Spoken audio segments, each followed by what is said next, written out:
Bien le bonjour à toutes et à tous, c'est Cryptéo et on se retrouve comme d'habitude pour faire l'analyse des news crypto de la semaine. Et cette semaine, vous allez voir, il y a pas mal de trucs vraiment intéressants au programme. On va voir ce qui se passe sur Bitcoin, ce qui peut se passer sur Bitcoin, ça c'est ce que vous attendez tous. En deuxième partie, on va voir aussi ce que vous attendez tous qui s'est passé sur Binance. Il y a beaucoup d'annonces autour de Binance, du BNB, etc. sur les hacks qui sont arrivés, les investissements qu'ils sont en train de faire, etc. Ensuite, en 3, comme d'habitude, on ne peut pas se passer de donner des news sur le métavers, les NFT, le Web3, etc. Donc il y en a pas mal là-dessus. En 4, une rapide partie sur ce qui se passe au Parlement européen, sur MiCA, tout ce qui se passe autour de la réglementation, autour des crypto-monnaies, etc. Et en 5, énormément de news en vrac. On va voir tout ça ensemble. Let's go, c'est parti. Bon alors, pour Bitcoin, pour ce qui est du graphique, je te le mets à côté. En ce moment, comme tu peux voir, on est sur le plus haut de 2020 et ce depuis très longtemps, depuis juin 2022. Donc comme tu peux le voir, depuis juin 2022, on oscille du coup entre les 19 000 et les 25 000 dollars, entre guillemets. Et là, depuis septembre, on est vraiment bloqué sur le plus haut de 2017, à savoir entre 19 000 et 20 000 dollars. Tu l'as vu dans le titre de la vidéo, en ce moment le Bitcoin n'est clairement pas en forme et du coup les acheteurs sont en train petit à petit de perdre la main. Si tu me suis sur les réseaux, à savoir TikTok, Instagram, Twitter, tu verras que je vous donne des news là-dessus et je te dis que les acheteurs sont en train de perdre la main en ce moment et que potentiellement, courant novembre, on n'est pas impossible que le Bitcoin puisse descendre et toucher les 10, 12, 13 000 dollars. Là, on voit bien que les acheteurs, ils n'arrivent plus du tout à garder la main et que c'est les vendeurs qui sont en train de mettre la pression du coup sur le point haut de 2017 et que potentiellement ce point haut de 2017 pourrait craquer à la baisse, surtout avec toutes les news qu'on a en ce moment qui tournent de partout. Comme tu sais, ce qui se passe à l'Est, les gros mouvements d'inflation, etc. Et voilà, bref. De plus, tu l'as vu cette semaine, je te mets la news ici. L'inflation US n'est toujours pas bonne. On avait prévu 8,1%.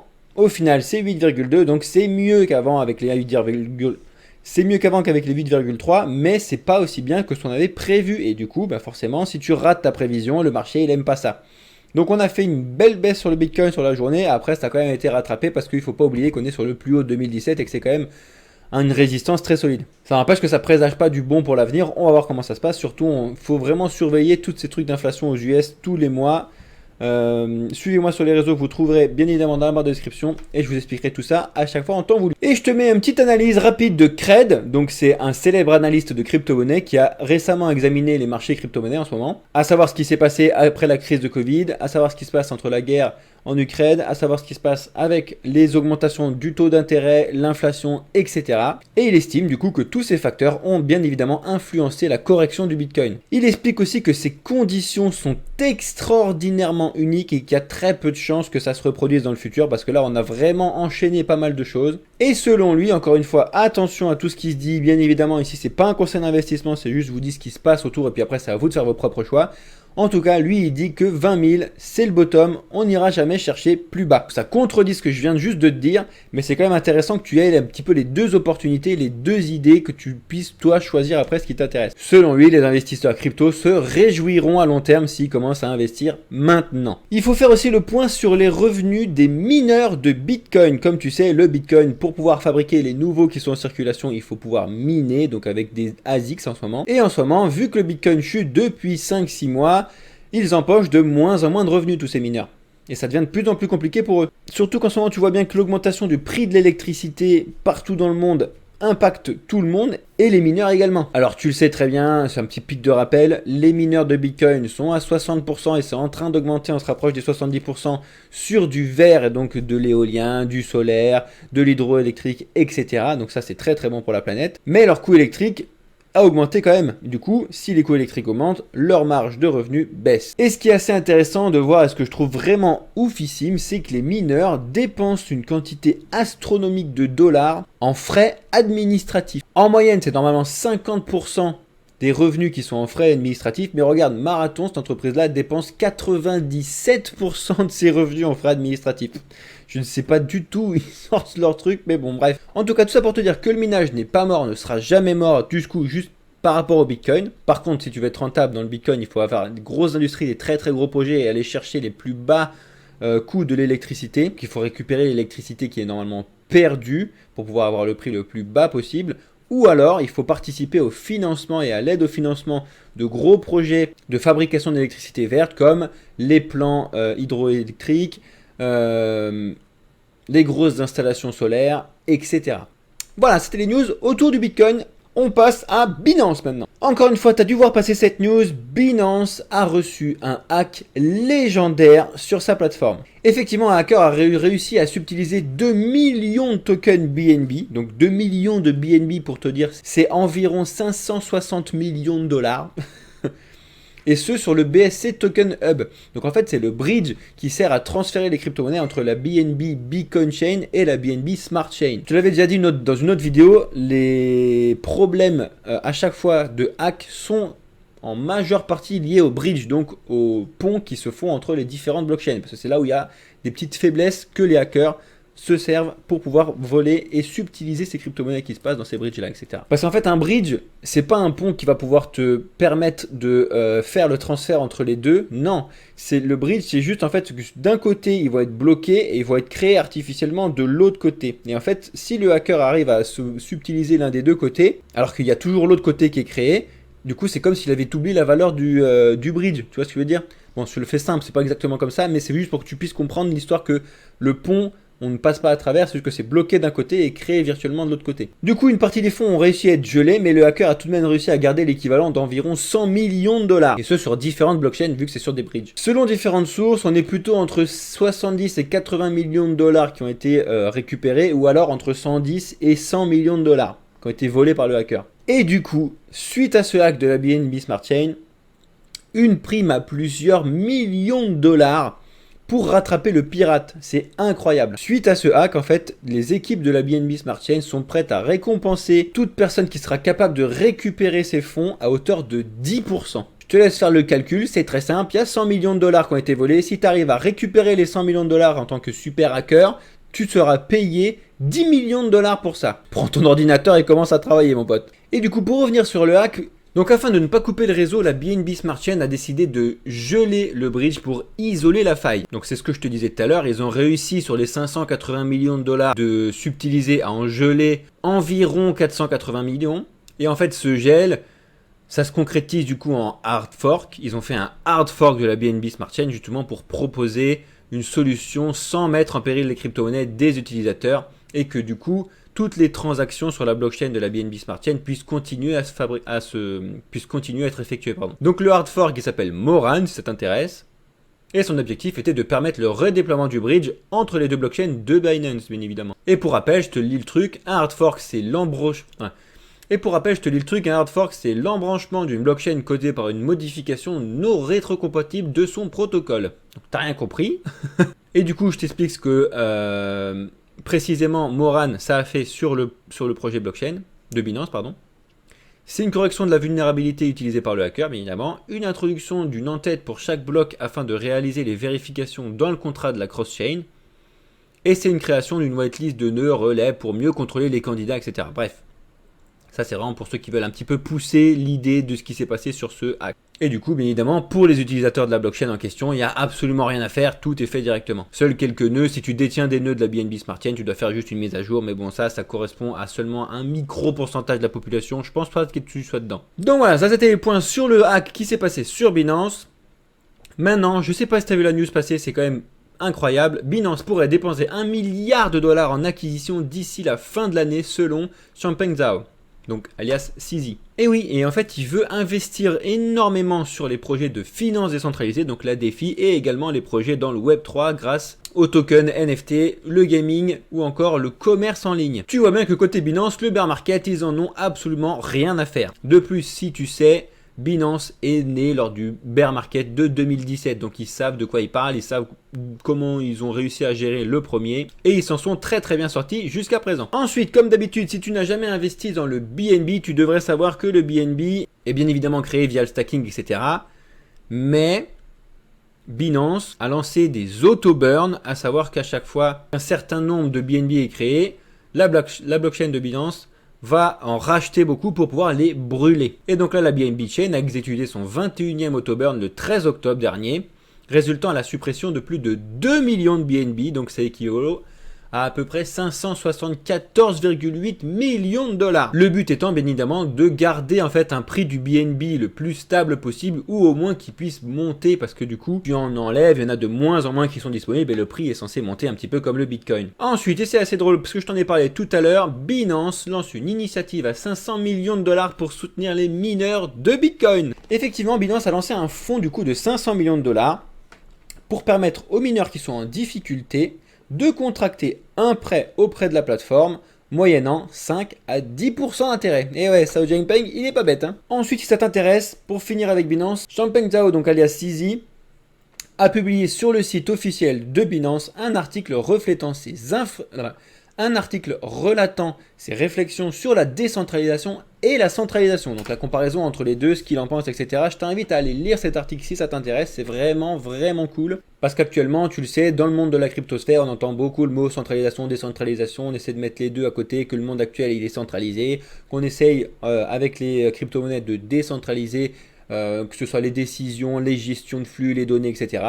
Bref, il donne son avis là-dessus, si ça t'intéresse, je t'invite à aller voir ce document. Allez, let's go côté news, NFT, Web3, métavers. Tu as l'iconique domaine viticole bordelais Château-Pape Clément qui lance une carte de membre sous forme de NFT. Donc ça y est, bien évidemment, le vin, comme tu l'avais déjà vu dans certaines de mes autres news, est arrivé sur le Web3 et il propose du coup un pass exclusif sous forme de token non fongible, donc NFT, qui offrira de multiples récompenses ainsi que physiques et virtuelles, avec notamment une édition limitée de son millésime de 2016. Si ça t'intéresse, regarde Château-Pape Clément sous forme de NFT, tu trouveras tout ce que tu veux. Alors, t'as pas dû passer à côté de cette news, comme quoi Decentraland n'aurait que 38 utilisateurs actifs quotidien. Effectivement, un article récent très partagé dans la cryptosphère remettait en question le nombre d'utilisateurs actifs sur les projets du métavers comme Decentraland ou de Sandbox. Mais du coup, tu t'en doutes bien, surtout que moi, j'utilise personnellement Decentraland quasiment tous les jours pour faire ma petite quête quotidienne, si tu veux. Et je vois bien qu'on n'est clairement pas 38 dessus. Du coup, ces chiffres seraient complètement faussés en fait. C'est clair qu'il y a beaucoup moins de personnes sur Decentraland ou sur The Sandbox que ça l'était en 2021. Perso, je vais regarder tous les jours ce qui se passe sur Wondermine. Bon bref, c'est un petit truc où tu vas miner des petites météorites et ça te donne des petits gemmes et qui vont pouvoir te crafter un petit peu des casquettes, des chaussures, des vêtements pour ton avatar, du coup unique et après tu peux revendre, etc. Bref. Et en 2021, on était, je ne sais pas, des centaines sur ce petit endroit dans Decentraland. Maintenant, c'est clair que par jour, on est une dizaine. Enfin, quand je me connecte, hein, pas par jour sur toute la journée, mais quand moi j'y suis, quand je regarde le truc, on est à peu près 10 en simultané dessus. Du coup, ça m'intéresse à savoir, dis-moi en commentaire, est-ce que toi tu es déjà allé sur Decentraland? Est-ce que tu utilises Decentraland pour tous les jours un petit peu, ou The Sandbox? Il y a quand même pas mal d'événements qui sont organisés dessus, et clairement, il n'y a pas 38 personnes dessus. Ça a été vérifié, du coup, et prouvé que actuellement, le nombre d'utilisateurs qui interagiraient avec les différents smart contracts par jour serait environ de 1100. C'est sûrement peut-être plus que ça, c'est juste que là, c'est ceux qui interagissent avec des smart contracts. Et il y aurait environ 7039 visiteurs uniques journaliers pour la semaine qui vient de se dérouler. On est loin des 38. On est aussi loin d'une adoption en masse, on est d'accord. Mais ça arrive petit à petit. Moi j'ai connu Decentraland dans les débuts et je peux dire qu'il n'y avait absolument personne. De toute façon il n'y avait rien sur Decentraland. Maintenant il y a des événements, des concerts et ça devient de plus en plus incroyable, même si les graphismes sont encore à retravailler, mais ça va arriver avec le temps. News chez Meta maintenant, donc le métavers décentralisé de Facebook. T'as dû voir passer cette news, c'est assez drôle. Les salariés sont forcés de se connecter au métavers Horizon World. Effectivement, il a vu qu'Horizon World a de grandes difficultés à séduire ses utilisateurs et même ses développeurs. Et ça, c'est assez bête. Donc il est allé voir ses équipes et il leur a dit hey, les gars, vous êtes en train de développer un Web3, un nouveau métavers et vous l'utilisez même pas. Donc c'est clair que si vous l'utilisez pas, les gens ne vont pas l'utiliser. Hein. Qu'est-ce qui se passe? Pourquoi vous l'utilisez pas? Alors que c'est vous qui êtes censé faire les améliorations pour pouvoir rendre ça assez fun et donc l'utiliser. Ensuite, tu as peut-être vu passer cette news, les Bored Ape Club, donc les BAYAC. Donc c'est une collection de NFT la plus connue, là, les espèces de singes que tu vas voir un petit peu partout, serait potentiellement dans le collimateur de la SEC. La SEC se tourne vers Yuga Lab, donc Yuga Lab c'est les créateurs du coup des Bored Ape Club. Et en fait, la raison est bien connue de l'écosystème, le gendarme financier, donc la SEC, souhaite déterminer si les NFT sont des titres financiers similaires à des actions par exemple. Parce que si c'est le cas, ils ont des règles à respecter selon la Security Exchange Commission, etc. Est-ce que c'est un coup dur pour Yuga Lab et pour les NFT en question? Je pense pas. Comme d'habitude, ça met en lumière les news. Je vous le dis, il n'y a pas de bad news, il n'y a que des news. Donc à chaque fois, ça permet, quand on entend des trucs comme ça, un petit peu gros, entre guillemets, ça permet à de nouvelles personnes de découvrir ce que c'est que les NFT, ce que c'est que Yuga Labs, ce que c'est que cette collection-là des Beillac, etc. Et du coup, potentiellement, à des nouvelles personnes d'aller en acheter. Donc, c'est pas mauvais pour l'écosystème, en fait. Autre grosse news dans le monde des NFT, l'acteur Anthony Hopkins lance sa collection The Eternal. Donc, tu dois forcément connaître l'acteur Anthony Hopkins, qui a joué pas mal de rôles, mais moi, je le connaissais pour son rôle de Zorro par exemple. Et du coup, il a lancé sa collection de NFT The Eternal en partenariat avec Orange Comet, pardon. Le gérant du cinéma a rejoint du coup la liste des artistes conquis par les technologies du Web3. Je te mets 2-3 exemples de ces NFT ici, regarde-moi ça. Alors ça y est, préparez-vous pour le land mythe d'Oxia Origin. Donc ça s'est passé le 9 octobre dernier. Oxia Origin Land est l'un des piliers de l'écosystème de Oxia Play and Earn, pardon. Et ça servira de chaîne d'approvisionnement pour les différents modes de ce jeu de tir à la troisième personne. En 2 secondes, Oxia Origin, c'est un RPG, donc un role-play game, ou jeu de rôle en français, qui est intégré dans le métavers. Ça permet des conquêtes terrestres, des expériences sociales et une gouvernance, tout ça dans un jeu. C'est un jeu de tir à la troisième personne, il est construit sur Unreal Engine 5, et immutable. Le jeu sera jouable en 2 parties, donc comme d'habitude en PvE et en PvP, donc contre des bots et contre d'autres joueurs, et un petit peu comme un Battle Royale. Du coup, bien évidemment, il y aura des lands, des NFT, des choses pour ton avatar, etc. qui seront mises en vente. Est-ce que tu as vu passer ce jeu? Est-ce que ça t'intéresse de pouvoir jouer à ce jeu? Dis-moi tout ça en commentaire. Et enfin, on finit les news métavers, NFT, Web3 avec le métavers éducatif de Wikiverse qui fait fureur. Alors si tu sais pas à quoi ressemble Wikiverse, ça ressemble à ça. C'est une startup française et ils viennent d'annoncer que 75% des premiers terrains de son métavers The Wikiverse ont été vendus en seulement 3 jours. Et ce à travers 50 pays différents.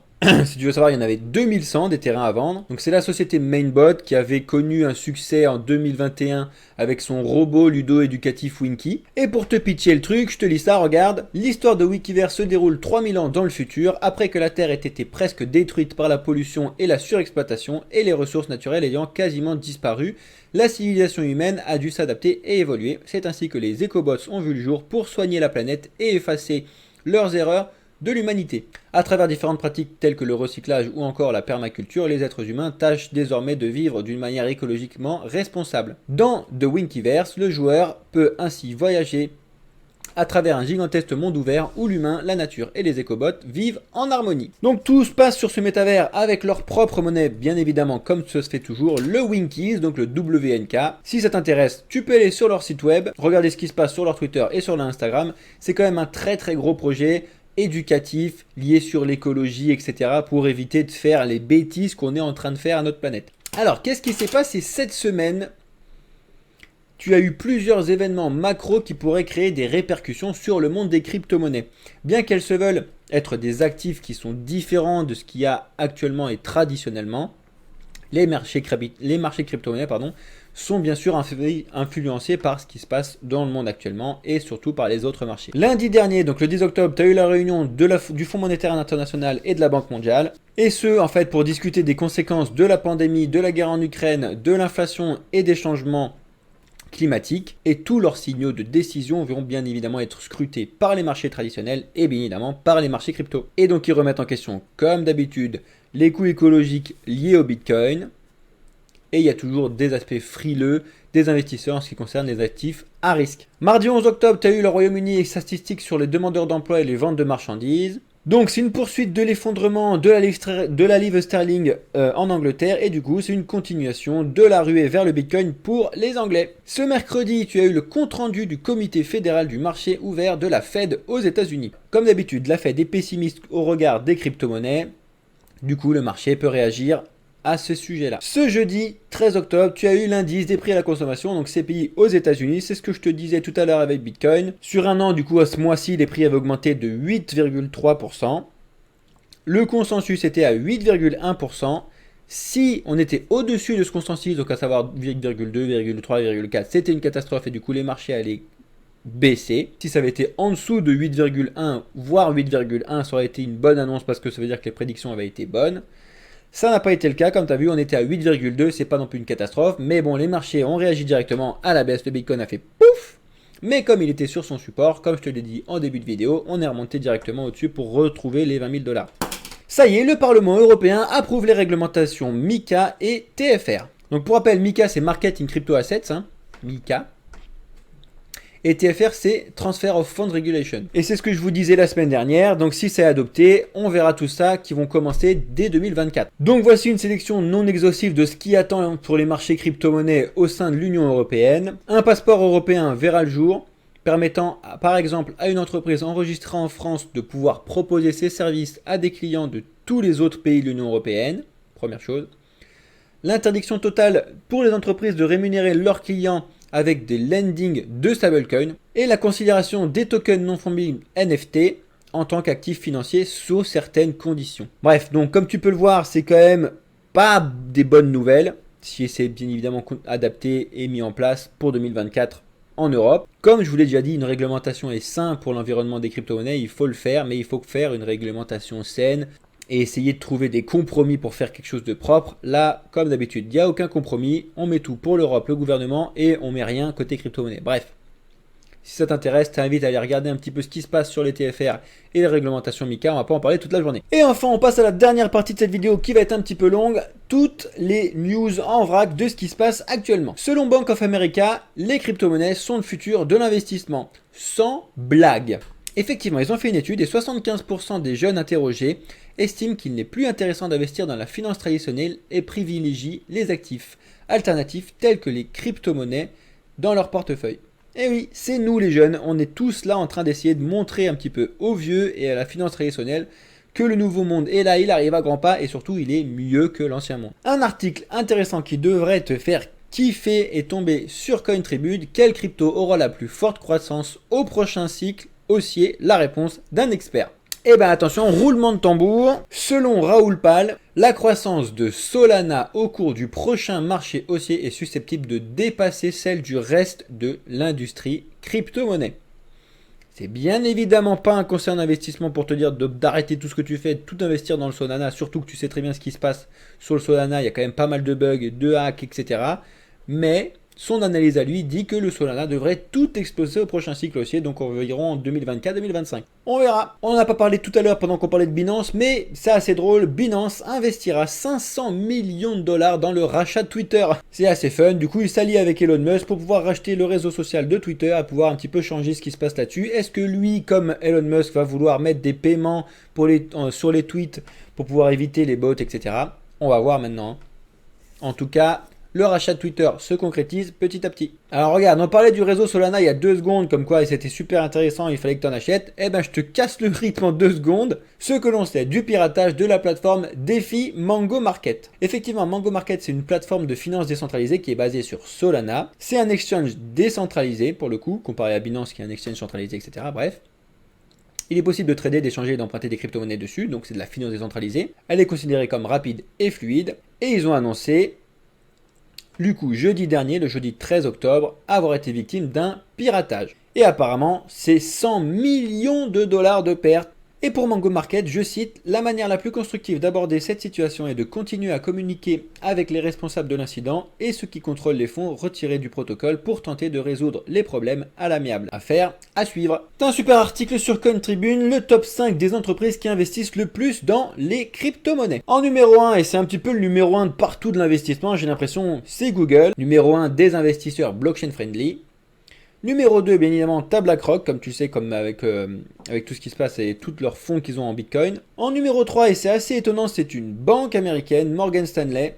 Et oui, apparemment, selon un rapport de Block Data, il indique qu'un investissement de 1,1 milliard de dollars dans la blockchain pour Morgan Stanley. Ensuite, t'as Samsung, qui est très attractif dans l'écosystème. Et enfin, encore une autre banque, Goldman Sachs, qui est très portée sur le Web3. Elle aurait investi 698 millions de dollars dans les entreprises de blockchain. Pour rejoindre ce que je te disais tout à l'heure avec les blockchains à surveiller pour le prochain bull market, eh ben Cardano et Algorand seraient en pole position comme Solana. Apparemment, ce seraient des blockchains du coup à gros potentiel et qu'il faudrait les surveiller lors du prochain bull run. Et si tu sais pas ce que c'est que les blockchains de Cardano et d'Algorand, je t'invite à t'abonner à cette chaîne, mettre la cloche parce que on va en parler bientôt et t'expliquer tout ça. Alors là, c'est quelque chose qui me tient vraiment à cœur. Parce qu'on va encore une fois parler 2 secondes du minage et en particulier du minage de Bitcoin. il faut absolument que tu ailles voir l'interview du CEO de Big Block, à savoir Sébastien Gouspilou, qui est tombé. Tu peux regarder ça sur Coin Tribune et c'est ce qui s'est passé en interview à Surf and Bitcoin où j'étais cet été. Au menu de l'interview, pourquoi la Chine a-t-elle chassé les mineurs de Bitcoin? Sont-ils vraiment tous partis? À qui profite ce crime? Comment va le mining au Texas? Bonne ou mauvaise idée? Le mining pour favoriser la transition énergétique et l'électrification de l'Afrique. Comment le Bitcoin va tirer son épingle du jeu face aux bouleversements géopolitiques et énergétiques. Et hyperinflation en vue, à quand le bull run? C'est dispo sur YouTube, je t'invite vraiment à aller voir ça. Merci à Sébastien Gouspilou qui est incroyable dans ce domaine-là et je t'invite à aller le suivre sur Twitter, il est vraiment très actif. Le protocole et la plateforme Zcash, du coup c'est une crypto qui est axée sur la confidentialité, comme tu sais, eh bien elle vient de se faire pirater. Tu as FTX comme on en parlait la semaine dernière qui étend sa carte crypto à une quarantaine de pays en partenariat avec Visa. On est beaucoup à attendre ce qui va se passer sur cette carte-là parce que la concurrence est rude, surtout avec Crypto.com et Binance. Donc les utilisateurs comme moi attendent énormément de cette carte, voir s'il va y avoir des petits trucs intéressants à voir là-dessus. Ça y est, la plus ancienne banque des États-Unis propose désormais un service de garde pour les crypto-monnaies.